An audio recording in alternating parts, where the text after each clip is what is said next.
जैसे ही मैंने उनकी बालकनी की कुंडी लगाई है, अभी उनके बेड के पास हम खड़े हुए हैं और फिर से नॉक हुआ।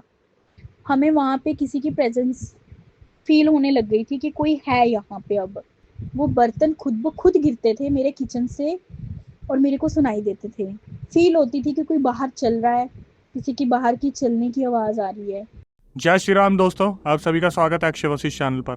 इस चैनल पर मैं अक्षय वशिष्ठ आपको ऐसे पैरानॉर्मल इंसिडेंट और एक्टिविटीज़ के बारे में बताता हूँ जो कि हमारे फॉलोवर और सब्सक्राइबर हमारे साथ शेयर करते हैं। इंस्टाग्राम आईडी, जीमेल आईडी और अब एक ऐसा फ़ोन नंबर जो कि आप स्क्रीन पर देख सकते हैं। तो कभी आपके साथ कोई पैरानॉर्मल इंसिडेंट हुआ हो, आप उसे रिकॉर्ड करके भेज सकते हैं। मैं अक्षय वशिष्ठ उसे नरेट करूँगा अपनी आवाज़ में। आगे बढ़ने से पहले एक बार धन्यवाद जो आप हमारे इंस्टाग्राम, यूट्यूब को प्यार दे रहे हैं। इसी तरीके से आपको फेसबुक को प्यार देना है तो डिस्क्रिप्शन में आपको लिंक मिल जाएगा, आप डायरेक्टली जाके उसे फॉलो कर सकते हैं। ये जो रियल इंसिडेंट हम आपके सामने लेके आते हैं, ये आप में से ही कुछ लोग हैं जो हमसे शेयर करते हैं, जो कहीं ना कहीं अपनी ज़िंदगी में बहुत ज़्यादा परेशान रहे हैं या अभी भी बहुत ज़्यादा परेशान चल रहे हैं, जो नहीं चाहते कि आगे आने वाली जनरेशन अपने साथ कोई ऐसा बोझ उठा ले जिसे वो ज़िंदगी भर अपने साथ रख ना सके। आज का जो रियल इंसिडेंट है वो हमें सोमानिका ने भेजा है। सोमानिका, जिनका जन्म पंजाब में हुआ, उनकी पूरी परवरिश पंजाब में हुई। 2019 में कॉलेज प्लेसमेंट उनकी लगी दिल्ली में। दिल्ली के कीर्ति नगर में एक बैंक में वो एक एग्जीक्यूटिव के तौर पर वहाँ पर हायर हुई थी।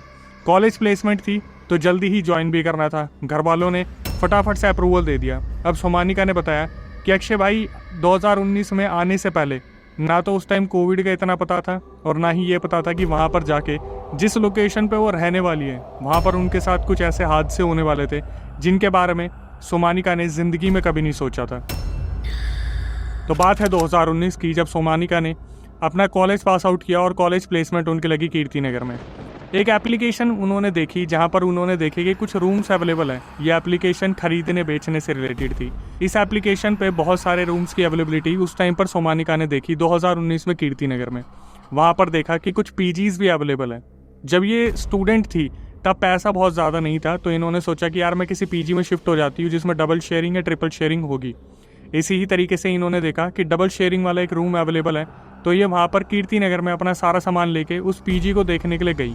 सोमानिका ने बताया कि अक्षय भाई, आप बिलीव नहीं करोगे, जब मैं उस पीजी को देखने गई तो मुझे 3rd फ्लोर पर रूम मिला। 3rd फ्लोर पर 6 जो थे वहाँ पर रूम्स अवेलेबल थे। किसी में डबल शेयरिंग था, किसी में ट्रिपल शेयरिंग था और उसी हिसाब से रेट्स भी थे। 2 वॉशरूम वहाँ पर हुआ करते थे, फ्लोर पर एक किचन हुआ करती थी। जब सोमानिका वहाँ रूम देखने गई तो उन्होंने देखा जिस रूम में उन्हें रखा गया है उसमें डबल शेयरिंग है, मतलब अभी फ़िलहाल सोमानिका को वहाँ पर अकेले रहना था। एसी वगैरह सब कुछ सही था, लेकिन सोमानिका ने बताई कि जो पीजी वाली आंटी थी जब सोमानिका को 3rd फ्लोर पर लेके गई तो सोमानिका ने देखा कि वहाँ पर बहुत ही ज़्यादा नेगेटिव फीलिंग आ रही है। मतलब जैसे आप देखते हैं किसी नई जगह पे जाते हैं तो कभी कभार आपको बहुत पॉजिटिव फील होता है, लेकिन सोमानिका ने बताया कि मेरे को वहाँ पर जाते ही बड़ी नेगेटिव फीलिंग्स ही आई। और जब इस चीज़ का कंफर्मेशन मिल ही गया था कि भाई प्लेसमेंट तो लगी चुकी है, तो पीजी भी देख लिया है, ठीक है, और लड़कियाँ भी रह रही है, तो इन्होंने सोचा कि क्यों ना कुछ एडवांस दे के मैं अपना सामान शिफ्ट कर लेती हूँ। और ऐसे ही हुआ। इन्होंने 1000 रुपये उन्हें एडवांस दिया आंटी जी को और सारा सामान अपना जो है लाई हुई थी वहाँ पर पंजाब से, सारा का सारा सामान इन्होंने शिफ्ट कर लिया लगे हाथ। पहली रात जब सोमानिका वहाँ पर रुकी तो उन्हें ऐसा कुछ भी फील नहीं हुआ। उन्होंने बताया नेक्स्ट मॉर्निंग उनके कमरे में एक आयुषी नाम की लड़की आ गई। जो सोमानिका थी वो बहुत ज़्यादा खुश हुई आयुषी को देख के। ये सोचा कि अब चलो मेरे लिए कोई एक रूममेट आ गई है जिसके साथ मैं अपनी बातें शेयर कर सकती हूँ। 1-2 दिन तो सब कुछ ठीक रहा। अब उसके बाद क्या हुआ, सोमानिका और आयुषी की आपस में लड़ाइयाँ होनी स्टार्ट हो गई रूम के अंदर। और रीज़न क्या था, सोमानिका जिस बैंक में काम करती थी वो एक प्राइवेट बैंक था, वहाँ पर हमेशा एसी चलता रहता था, जबकि आयुषी एक नॉर्मल बैकग्राउंड से थी तो उन्हें एसी की इतनी आदत नहीं थी। अब जब सोमानिका बैंक में काम करती थी तो उन्हें एसी की आदत लग गई थी, तो इनकी हमेशा लड़ाई इस बात पे होती थी कि सोमानिका हमेशा रात को बोलती थी कि एसी को चला के रखो और आयुषी बोलती थी कि इस एसी को चलने नहीं दिया जाएगा, बहुत ज़्यादा बिल आ जाएगा। लेकिन सोमानिका ने बताया कि अक्षय भाई, जिस बैंक में मैं काम करती थी वहाँ मुझे इतनी बुरी आदत लग गई थी कि एसी के बिना मुझे नींद ही नहीं आती थी। एक दिन इनकी लड़ाई इतनी ज़्यादा बढ़ गई, सोमानिका ने अपनी पीजी वाली आंटी से बात की और उनसे बोला कि मुझे दूसरा रूम चाहिए। तो वो आंटी ऊपर आती है और सोमानिका को एक रूम दिखाती है। थोड़ा ही आगे जाके वो रूम काफ़ी बड़ा था और ट्रिपल शेयरिंग में था। तो जिस रूम में सोमानिका और आयुषी रहते थे उसका रेंट था 6500 रुपये, क्योंकि वो डबल शेयरिंग में था। और जो बड़ा रूम था वो ट्रिपल शेयरिंग में था, तो उसका 5500 रुपये किराया था। सोमानिका को तो कोई बुरी चीज़ लगी नहीं और सोमानिका वहाँ पर मूव हो गई। 1 रात बीती, 2 रात बीती और आयुषी अकेले रहने लगी और आयुषी को बहुत बुरा लगने लगा ये सोच के कि एक ही तो दोस्त थी यहाँ पर और वो भी बुरा मान के दूसरे कमरे में चलेगी। तो एक दिन आयुषी सोमानिका के पास आती है और बोलती है कि यार, हमने बेफालतू में लड़ाई कर ली सिर्फ एसी के चक्कर में और जब आयुषी सोमानिका के साथ उस रूम में बैठी थी तो उनके दिमाग में एक बात आई कि एसी तो इस रूम में भी है और ये रूम काफ़ी बड़ा भी है। अगर इस रूम में एसी चले तो आयुषी तक उतनी ठंडी हवा नहीं पहुंचेगी। सोमानिका को तो क्या है, एसी की आदत है, वो तो झेल लेगी। लेकिन आयुषी ने सोचा कि यार मेरा किराया भी कम हो जाएगा अगर मैं इस रूम में शिफ्ट हो जाती हूँ। ट्रिपल शेयरिंग में अभी कोई आया भी तो नहीं है। मतलब ये लोग एक रूम में रह रहे थे जो छोटा था और जिसमें एसी की हवा बहुत तेज होती थी, तो रूम बहुत चिल्ड हो जाता था। तो आयुषी ने सोमानिका से बात की कि यार ये ट्रिपल शेयरिंग में इसका किराया कम है, मैं भी यहीं शिफ्ट हो जाती हूँ। पीजी वाली आंटी से बात की इन दोनों ने, और जो सोमानिका और आयुषी थी वो वापस बड़े वाले रूम में आ गए जो ट्रिपल शेयरिंग वाला था। अब यहाँ तक इनका पीजी का सफ़र बहुत सही था, कोई दिक्कत नहीं थी, बहुत अच्छा चल रहा था। सोमानिका अपने जॉब पे जाती थी, आयुषी एक स्टूडेंट थी तो वो पढ़ा करती थी, वो अपनी लाइब्रेरी में जाती थी, आसपास जो भी लाइब्रेरी पढ़ती थी। बात है 2019 की, जब एक और मेंबर की एंट्री होती है इनकी लाइफ में। एक इनसे ही बड़ी दीदी इनके बगल वाले रूम में रहने आती है जिनका नाम था सुभाषनी। वो यहाँ पर IVF के लिए आई थी। उनका घर आगरा में था लेकिन वो दिल्ली में आई ही इसलिए थी कि वो अपना IVF करवा लें।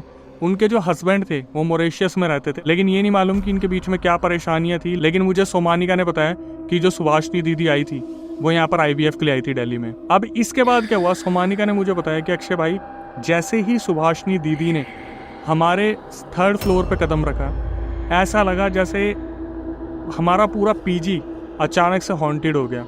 सोमानिका ने बताया कि अजीब अजीब सी हरकतें शुरू हो गई। लड़कियां वहाँ पे जो रहती थी 3rd फ्लोर पे, उन्हें वहाँ पर किसी एंटिटी की प्रेजेंस होना फील हो गई।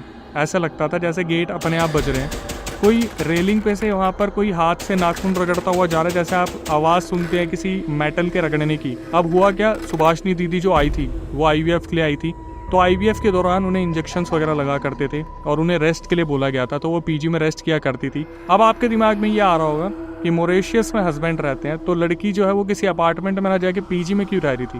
तो सोमानिका ने मुझे बताया कि अक्षय भाई, सुभाषनी दीदी जो थी वो बिल्कुल एक ग्राउंड फैमिली से थी, तो वो अपने पैसे बचाने के लिए पीजी में शिफ्ट हुई थी और उन्हें बोला भी गया था कि ऐसी जगह पे रहना जहाँ तुम्हारे आगे पीछे केयर करने वाले हो। सोमानिका ने रिकॉर्डिंग में बताया कि अक्षय भाई, जब से सुभाषनी दीदी ने वहाँ कदम रखा, सबको अजीब अजीब सी चीज़ें फील होनी स्टार्ट हो गई।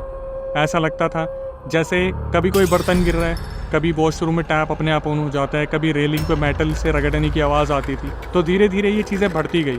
अब ये जो चीज़ें पीजी लड़कियों को फील हो रही थी, वो बार बार अपना अंधविश्वास मान लेती थी। आधे से ज़्यादा लड़कियां वहाँ जॉब कर रही थी, कुछ वहाँ पे स्टूडेंट के तौर पे रह रही थी। अब बात आती है 25 दिसंबर की, जब सारी लड़कियां प्लान बनाती है कि यार क्रिसमस आ रहा है और हमें सेलिब्रेट करना चाहिए। तो उनमें से कुछ लड़कियां थी जो अपने घर जा चुकी थी, और सोमानिका, सुभाषनी और आयुषी, उनके साथ कुछ और लड़कियां थी जो सेलिब्रेट करने गई थी। तो रेस्टोरेंट में इन्होंने खाना वाना खाया, आते टाइम काफ़ी ने डिले हो गया था। अब मुझे जो सोमानिका ने बताया कि जब ये लोग खाना खा के वापस आए पीजी में, तो पीजी में वहाँ पर रात को अजीब अजीब सी हरकतें स्टार्ट हो गई। मतलब ऐसा लगता था जैसे सब अपने रूम में अगर सो रहे हैं तो रूम के बाहर से किसी के गुजरने की आवाज़ आती थी। ऐसा लगता था जो बालकनी वाला गेट है, जो पीजी के बालकनी वाला गेट होता था, वहाँ पर कोई विस्पर कर रहा है। मतलब अजीब अजीब सी आवाज़ें आती थी, कुछ ऐसी अजीब अजीब सी आवाज़ें जैसे कोई बच्चा है, कभी कोई औरत है। इस तरीके की अजीब अजीब सी आवाज़ें लड़कियों को बहुत तंग कर रही थी। 1-2 दिन तो इन लड़कियों ने इस चीज़ को सहन करा कि पीजी में अजीब अजीब सी चीज़ें हो रही हैं। इन लोगों ने सोचा कि यार ठीक है, कुछ ना कुछ ऊंच नीच हो रही होगी। लेकिन तीसरे चौथे दिन जो सुभाषनी दीदी आई थी, उनका पहला जो IVF हुआ था वो फेल हो गया। सारी लड़कियों को बहुत बुरा लगा कि सुभाषनी दीदी इतनी दूर से आई है IVF के लिए और वो सक्सेसफुल हो नहीं पाया। और कहीं ना कहीं उन्होंने इस चीज़ को कनेक्ट करना शुरू कर दिया कि यार ये फ्लोर मनूस है या फिर ये पीजी मनूस है, कहीं इसकी वजह से तो ऐसा नहीं हो रहा। लेकिन ठीक है, एक प्रोसेस होता है IVF का, अगर फेल हो गया तो फिर उसे दोबारा अटैम्प्ट किया जा सकता है। लेकिन जैसे जैसे IVF होता है वैसे वैसे बॉडी और ज़्यादा वीक होती है। धीरे धीरे वक्त गुजरने लगा और जो सुभाषनी दीदी थी उन्होंने फाइनली ये सोचा कि अब सेकेंड IVF के लिए वो जो है अपने आप को प्रिपेयर करेंगी। अब सोमानिका ने बताया कि वो तो जॉब पे जाती थी, वापस आती थी। क्रिसमस के टाइम पे जो लड़कियां गई हुई थी वो अभी भी वापस नहीं आई थी, तो पीजी काफ़ी खाली रहने लगा था। तो जो सुभाषनी दीदी थी उन्होंने सेकेंड IVF के लिए अपने आप को प्रिपेयर किया और वो जब गई वहाँ से वापस आई तो उनको काफ़ी इंजेक्शंस वगैरह लगते थे और उनको बेड रेस्ट के लिए बोला गया था। तो सोमानिका ने बताया कि जो सुभाषनी दीदी थी उन्होंने आगरा से अपनी मम्मी को बुला लिया। और इसके आगे जो सोमानिका ने मुझे बताया वो इतना दर्दनाक हादसा था कि मतलब मैं ये सोचता हूँ अगर मेरे साथ भी ये हो जाए तो मेरे खुद के रोंगटे खड़े हो जाएंगे। सोमानिका ने बताया कि सब अपने अपने रूम में थे और जो सुभाषनी दीदी थी उनके रूम में 2 लड़कियां और रहती थी जो इस टाइम पर थी नहीं। तो सुभाषनी दीदी ने अपनी मम्मी को आगरा से बुला रखा था। ये मम्मी और बेटी दोनों रूम में सो रहे थे। एक गेट था जो नॉर्मली फ्लोर की तरफ खुलता था और एक गेट था जो बालकनी की तरफ खुलता था। ये माँ बेटी आराम से लेटी हुई थी। तभी अचानक से सुभाषनी दीदी को फील हुआ कि जैसे बालकनी वाला गेट है जिसके बाहर से तो कोई आ नहीं सकता, जा नहीं सकता, वहाँ पर किसी ने नॉक करा। पहले इन्हें ऐसा लगा कि यार ठीक है, शायद नॉर्मली कुछ लगा होगा या वहम है। ये उठ के खड़े हुए, बालकनी का गेट खोला और गेट खोलने पे जब इन्होंने देखा तो वहाँ कोई भी नहीं था। इन्हें लगा शायद वहम होगा। ये माँ बेटी दोबारा सोने के लिए लेटे अगले 10 मिनट के अंदर, और फिर दोबारा ऐसा लगा बालकनी वाला गेट किसी ने नॉक करा। इस बार ये बहुत ज़्यादा डर गई, ये सोच के कि उस साइड से कौन आ सकता है, वहाँ से आने का कोई चांस ही नहीं बनता। सुभाषनी दीदी ने क्या करा, ये सब कुछ जब वहाँ पे हो रहा था तो उन्होंने अपना फ़ोन उठाया और सोमानिका को कॉल करा कि यार हमारे रूम में ये दिक्कत हो रही है। तो सोमानिका हंसते हुए बोली कि अरे दीदी क्या ऐसे वहम पाल रहे हो, रुको मैं अभी आती हूँ। तो सोमानिका ने बताया कि अक्षय भाई आप बिलीव नहीं करोगे, मैं उनके रूम में गई, मैंने उनका मजाक बना दिया कि आप क्या ये सारी चीज़ें वहम पालते हो, ऐसा कुछ भी नहीं होता है, ऐसा थोड़ी ना होता है, आज तक हमारे साथ तो हुआ ही नहीं। लेकिन सोमानिका ने बताया कि कहीं ना कहीं मेरे दिमाग में ना अक्षय भाई वो चीज़ें चल रही थी कि फील तो हर लड़की को कुछ ना कुछ होता था, लेकिन कोई भी इस मुद्दे को बढ़ने नहीं देता था। अब हुआ क्या, उसके बाद सोमानिका वहाँ पर जब बैठी थी तो अचानक से फिर दोबारा बालकनी पे किसी ने नॉक करा, और इस टाइम पर जो सोमानिका थी उनके रोंगटे खड़े हो गए, क्योंकि ये चीज़ें अभी तक तो जो बात चल रही थी, लेकिन प्रैक्टिकली ये चीज़ उनके सामने हो गई। तो उन्होंने बोला कि दीदी मुझे यहाँ पर पॉजिटिव वाइब्स नहीं आ रही है, आप मेरे कमरे में चलो। इन लोगों ने क्या करा, बालकनी वाले गेट को लॉक करा अच्छे से, और जब ये बाहर आ रहे थे सोमानिका, सुभाषनी और उनकी मम्मी, जब मेन लॉक को इन्होंने बंद करा गेट को, वो जो कमरे का मेन गेट था जहाँ पे फ्लोर कनेक्टेड होता है वो इतनी ज़ोर से बजा, ये लोग बुरी तरीके से डर गए। अचानक से जैसे चीखने की आवाज़ निकल जाती है वो इन तीनों के मुंह से निकली। आंटी जी भी बहुत ज़्यादा डर गई थी। ये तीनों फ्लोर पे बाहर निकलते हैं, धीरे धीरे जो है देखना शुरू करते हैं आगे पीछे क्या है। अचानक से वहाँ पर लाइट चली जाती है पीजी की, और इन्वर्टर वहाँ पे नहीं था। लाइट जाते ही वहाँ पर हाहाकार मच गया। जो उस फ्लोर पे कुछ लड़कियाँ बची थी वो भी अपने रूम से बाहर आ गई देखने के लिए कि फ्लोर पे हो क्या रहा है। सोमानिका ने बताया अक्षय भाई वहाँ जो तबाही मची, उसके बाद जितनी भी लड़कियाँ वहाँ खड़ी थी सब ने देखा जो सुभाषनी वाला कमरा था जिसमें उनकी मम्मी और वो रह रहे थे, वो इतनी बुरी तरीके से बजने लगा उसका गेट कि वहाँ पर जितनी भी लड़कियाँ थी भागकर सीधा सोमानिका के कमरे में गई। उस रात 6 से 7 लड़कियाँ सिर्फ उसी रूम में रुकी, सोमानिका वाले रूम में, कोई भी बाहर नहीं गया। इन्होंने बताया कि आंटी जी भी इतना ज़्यादा डर गई थी कि उन्होंने अपनी लाइफ में कभी एक्सपीरियंस नहीं किया था। अब ये समझ नहीं आ रहा था कि इस पीजी की बैक स्टोरी है क्या, या इस फ्लोर को क्या हो रहा है, क्या मतलब सुभाषनी दीदी में ऐसा क्या था कि जब से वो यहाँ पे आई थी तब से ही उनको कुछ ना कुछ फील होना स्टार्ट हो गया था। सोमानिका ने बताया कि वहाँ पे जो लड़कियाँ थी उनकी धीरे धीरे तबीयत ख़राब होनी स्टार्ट हुई।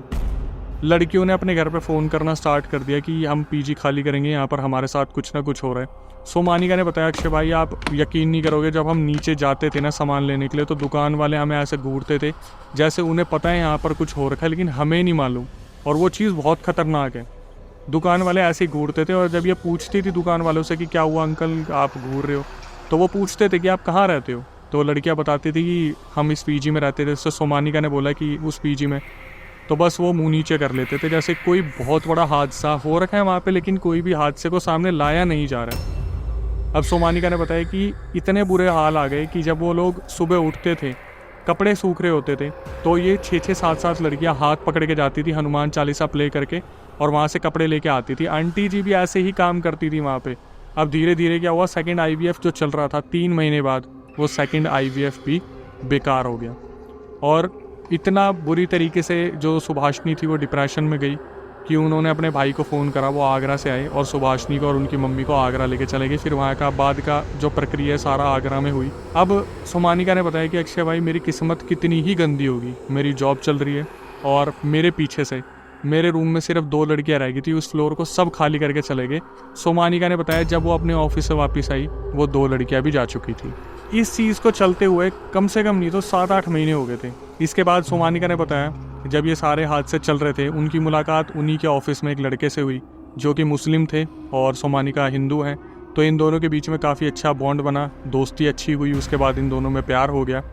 ये हादसा जब तक चल रहा था वो अपने बॉयफ्रेंड को सब कुछ बताया करती थी, आज पीजी में ऐसा हुआ वैसा हुआ, और उनके जो बॉयफ्रेंड थे वो भी इसी चीज़ को ऐसे ही बोलते थे कि यार तुम लोग फिर शिफ्ट हो जाओ, या तुम लोग पता नहीं इतना मजाक में क्यों ले रहे हो। कभी कभी वो मजाक भी बना देते थे कि ऐसा कुछ नहीं होता, तुम लोगों ने दिमाग में ऐसा कुछ बना रखा है। अब हुआ क्या, सोमानिका ने बताया कि मेरा पीजी पूरा खाली, गलती से रात को लाइट चली गई, और लाइट चली गई जब उन्हें ऐसा फील हो रहा था धीरे धीरे कि उनके आगे पीछे कुछ है। और एक चीज़ जो मैं बताना भूल गया कि जब ये दोनों मिले थे तो कुछ ही टाइम बाद इनका रोका भी हो गया था। इन दोनों की ही फैमिली में कोई पाबंदी नहीं थी, तो फैमिली वालों ने इनका रोका करवा दिया था। लड़का अपनी जॉब कर रहा था और सोमानिका अपनी जॉब कर रही थी। 2019 के दिसंबर में जब क्रिसमस निकला उसके बाद लॉकडाउन की प्रक्रिया स्टार्ट हो गई, जहाँ पर इनको बहुत दिक्कतें आई।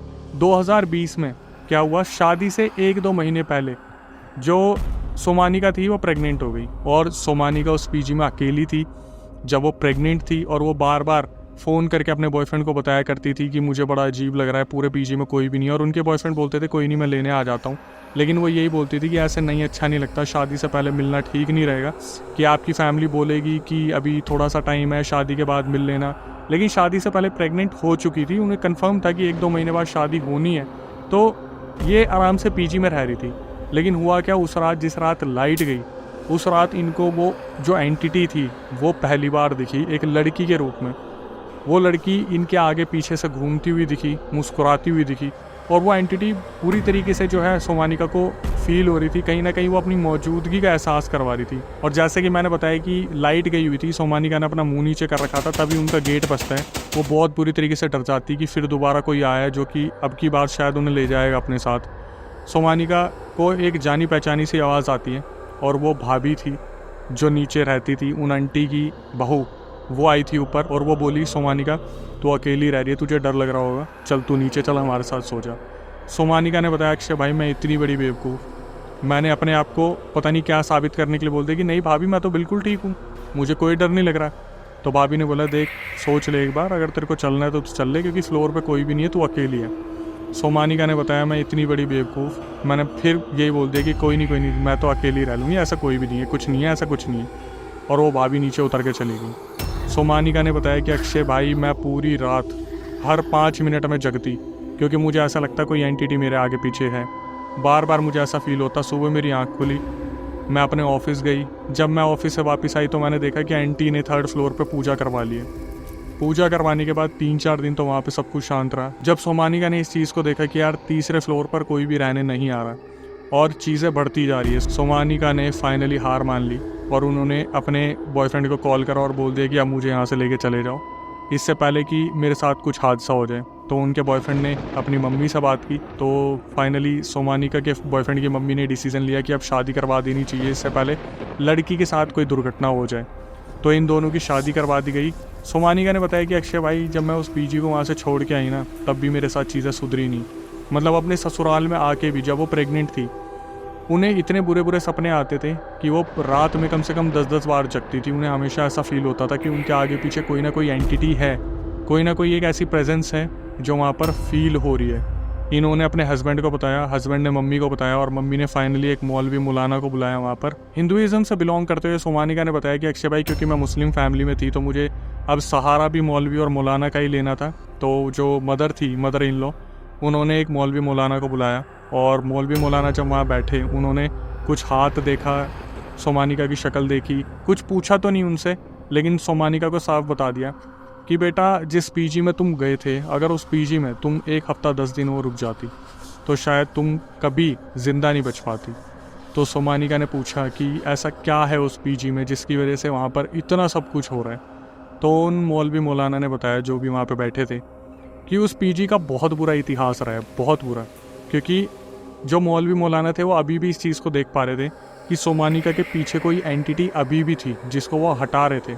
उन्होंने बताया कि एक लड़की रहती थी वहाँ पर उस पीजी में कुछ टाइम पहले, और एक लड़के से बहुत प्यार करती थी। वो उस लड़के से प्रेग्नेंट हो गई थी। वो लड़का वेल सेटल्ड था और वो लड़की भी जॉब करती थी। 1.5 महीना हो गया था इस बात को जब वो प्रेग्नेंट हो चुकी थी। उन्होंने अपने बॉयफ्रेंड को बोला कि हमें शादी कर लेनी चाहिए, और उसके जो बॉयफ्रेंड थे उस लड़की के, उसने साफ मना कर दिया एक्सेप्ट करने से, जिसकी वजह से वो लड़की इतना ज़्यादा डिप्रेस हो गई कि उस पीजी के अंदर उसने अपने शरीर को अग्नि को समर्पित कर दिया और वो वहीं पर ख़त्म हो गई। अब उस पीजी में जो प्रॉब्लम चल रही है वो ये प्रॉब्लम है कि कोई आम लड़की अगर वहाँ पे रह रही है तो ठीक है, लेकिन अगर कोई प्रेग्नेंट औरत वहाँ पे आती है जैसे सुभाषनी, तो उस बच्चे की बलि ली जाती है। पहला बच्चा भी IVF वाला गया, दूसरा भी गया, और अब बारी सोमानिका की थी।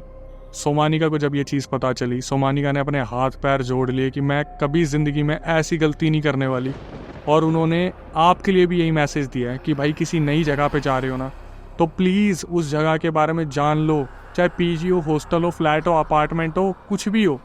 कोई नई जगह ले रहे हो ना, वहाँ के बारे में भी पहले इतिहास जान लो, क्योंकि ये चीज़ें कहीं भी हो सकती है और आपको कोई नहीं बताएगा जब तक आप अच्छी तरीके से पता नहीं करोगे। बैकग्राउंड वेरिफिकेशन बहुत ज़्यादा ज़रूरी है। अब जब आपको moral of the story conclusion मिल ही गया है, तो भाई मेरी आपसे क्या रिक्वेस्ट होती है कि जो नए व्यूअर्स हमारे चैनल पे आए वो हमारे चैनल को सब्सक्राइब कर ले, बेल नोटिफिकेशन ऑन कर ले, ताकि ऐसे पैरानॉर्मल अवेयरनेस वीडियोज़, ऐसे रियल किस्से मैं आपके सामने लाता रहूँ, जहाँ पर जो सब्सक्राइबर हमारे हैं वो हमें बताते हैं। आपकी भारी डिमांड पर हमने पॉडकास्ट चैनल स्टार्ट किया है, जिस पर पॉडकास्ट आने लग गए हैं, तो आप शिकायत नहीं कर सकते हो। हम छोटी क्लिप्स डालते हैं क्योंकि कुछ लोग हैं जिन्होंने उन क्लिप्स को नहीं देखा है और कुछ लोग उन्हीं क्लिप्स को देखना चाहते हैं, इसलिए। लेकिन जो सबसे अच्छी चीज़ है, क्योंकि आपकी भारी डिमांड पर स्टार्ट किया है, तो भाई आप भी उसके सदस्य बन सकते हैं। तो प्रक्रिया में आपको बता सकता हूँ, जहाँ हम गेस्ट को बुलाते हैं वहाँ हम सब्सक्राइबर को भी बुला रहे हैं। तो प्रक्रिया में आपको बता देता हूँ, स्क्रीन पर और डिस्क्रिप्शन में जो आपको नंबर दिख रहा है, उस पर आप अपना पूरा रियल इंसिडेंट रिकॉर्ड करके भेज सकते हो और नीचे एक बार मेंशन कर देंगे कि अक्षय भाई हम भी पॉडकास्ट में आना चाहते हैं, दिल्ली में हमारा सेंटर है।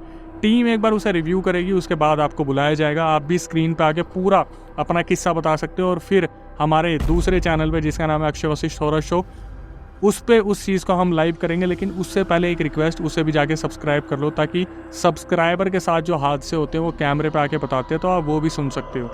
इंस्टाग्राम, यूट्यूब को जो आप प्यार दे रहे हो उसके लिए बहुत बहुत धन्यवाद। इसी तरीके से फेसबुक को भी प्यार दीजिए, लिंक आपको डिस्क्रिप्शन में मिल जाएगा। और आखिरी में यही कहूँगा, भाई प्लीज़ रिसर्च कर लेना कोई नई जगह लेने से पहले, और माँ बाप से प्यार करना, वो आपके लिए सब कुछ करने को तैयार होते हैं। भाई बहनों से प्यार बना के रखना, जहाँ फालतू लड़ाई हो रही हो उसमें कभी इन्वॉल्व मत होना। आखिरी में यही कहूँगा, नए वीडियो, नए पॉडकास्ट आने तक stay tuned with the channel. और आज भी जब मैं सोचती हूँ कि वो लड़की मुझे वहाँ दिखती थी, वो आज भी मेरी आंखों के सामने वैसे के वैसी आ जाती है। वहाँ से मेरा फिर इलाज हुआ। उन्होंने बताया कि आपके पीछे कुछ लगा हुआ था, जो कि आपके बच्चे की बलि मांग रहा था।